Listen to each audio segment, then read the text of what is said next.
Welcome in along with Mike Renner. I'm Steve Palazzolo, and this is your JJ Arcega-Whiteside NFL Draft Profile, all powered by PFF Edge and Elite.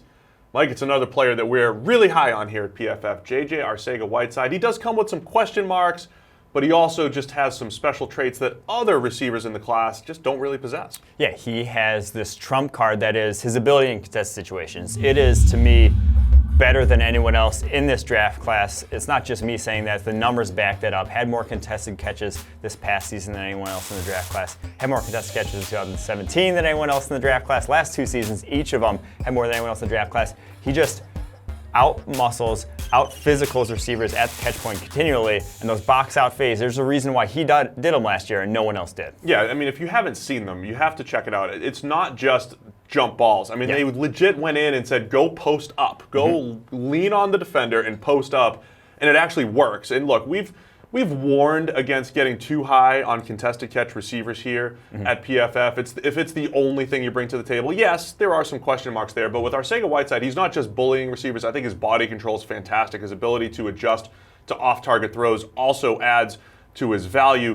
But if this was the only part of his game, he would have some level of value at the next level. But it's not it. I mean, his route running could improve, but his releases do make him a weapon. Yeah, his releases are fantastic. He has legit speed, had a 4.49 at his pro day, even though he's weighing in 225 pounds. So has legit speed. And one of the biggest things with those contested catches was, like you said, one was they were legitimately making him have contested catches in the end zone. 11 times this past season they threw him that box out fade. He hauled in 7 of them. And the other was on go balls, they were throwing back shoulder. They don't throw pure go balls there at Stanford. So it was always back shoulder when he was running the go route, which was a majority of the time there. He was running a very simple route tree, almost never moved into the slot, was always their X receiver, always on the outside, running hitches, comebacks, goes. That was about it. He was running that route tree, only a handful of slants, handful of in routes, in breaking routes a game. And so from that perspective, you're just going to be contested on a lot of those routes, especially when you're a bigger receiver and you're running a lot of go routes. You're just not going to create a ton of separation. That's where they have to win. And the thing is, he did win